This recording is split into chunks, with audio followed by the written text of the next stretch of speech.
और वर्तमान में हम लोग ग्राम प्रधान कझारी अशोक कुमार यादव हम लोग तो यहाँ सो करके चुनाव जीते हैं, क्योंकि जनता में हम लोग की हार्दिक इच्छा रहती है कि इस गांव को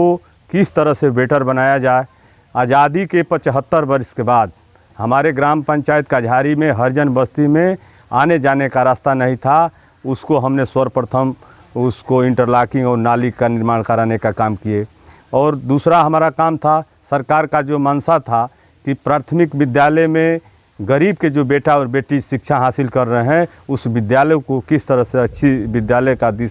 बनाया जाए, उस निर्देश पर हमने अपने ग्राम पंचायत कझारी के कंपोजिट विद्यालय कझारी नंबर 1 पर टाइलीकरण का कार्य हमारे द्वारा कराया गया है। उस विद्यालय को सुंदरीकरण कराने के लिए मनरेगा द्वारा रोड बनाया गया था कि जो बरसात में हमारे गांव के जो गरीब के बच्चे थे पानी में हेल करके विद्यालय में जाते थे, अध्यापक लोग भी पानी में हेल करके विद्यालय में जाते थे, उसको हमको मनरेगा द्वारा उस विद्यालय पर काम कराया गया। तो हमारा सोच है कि जिस विद्यालय में गरीब के बेटा और बेटी शिक्षा लेते हैं तो वहीं प्राइमरी विद्यालय को अगर हम सुदृढ़ सुंदर बना देंगे तो हमारा गांव का विकास एक नंबर होगा। नाली खड़िंजा तो आए दिन हमेशा कोई ना कोई प्रधान बनाते रहते हैं। हमारे गांव में एक और समस्या है जो आप लोग आए होंगे देखे होंगे कि पटिया, ये पूरी पटिया ध्वस्त हो चुकी थी, लेकिन इससे भी ज़्यादा जो हरिजन बस्ती में है, मैं आपको बताया था कि हरिजन बस्ती में 75 बरिस से आने जाने में बहुत दिक्कत होती थी, उस रोड को मैंने बनाने का काम किया। आप सामाजिक क्षेत्रों में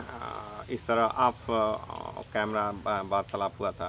तो सामाजिक क्षेत्रों में आपके भाई भी सभी लोग शिक्षित हैं और नौकरी करने वाले हैं, पेशेवर हैं, तो सहयोग सामाजिक आपके ग्राम सभा में सहयोग करने की एक भावना चली थी, तो उस तरह के क्या क्या सहयोग किया गया था, कुछ आप बताएंगे? हमारे ग्राम पंचायत कझारी में जो गरीब के बेटा और बेटी जो गरीब हैं, हमारे बड़े भाई श्री राम और यादव, उनकी सोच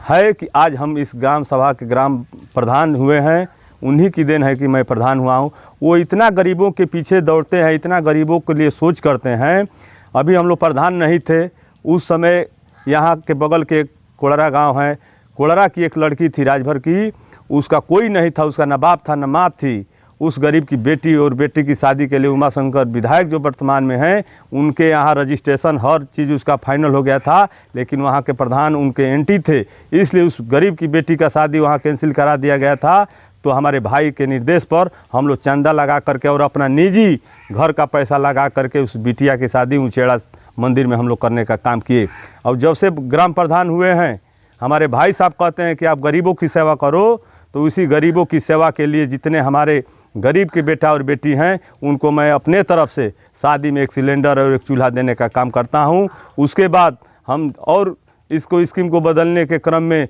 सिलाई मशीन का भी वितरण किया हूं। इसी क्रम में इस सिस्टम को और बढ़िया क्वालिटी देने के क्रम में हमारे द्वारा अलमारी भी दिया गया है। कुछ गरीब बेटियों को, बहनों को मेरी सोच है कि अगर हमारे पास और धन होता तो उस बिटिया की इतनी अच्छी से शादी करते कि एक मिसाल बनता। यह देखने को मिलता कि हाँ, अशोक यादव अगर प्रधान हुए हैं तो इस गांव को कुछ ना कुछ बदलाव किए हैं।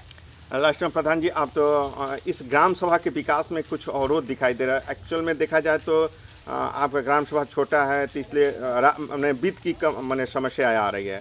तो उसको निजात आप कैसे पाएंगे? ये हमारा ग्राम पंचायत, चूँकि आप देख रहे हैं बहुत छोटा आबादी है, इस पर जो है बहुत कम पैसा आता है, लेकिन हम लोग सोच रहे हैं कि मनरेगा में ज़्यादा से ज़्यादा अगर हम काम करा देंगे तो उसका जो 40% मिलेगा हमको, वो पक्का वर्क में लगाने का काम करेंगे। गांव को सुंदरीकरण, जैसे हम लोग की मंशा है, सोच है कि गांव में गेट लगवा करके, अपना निजी लाइट लगा करके गांव को एक अच्छी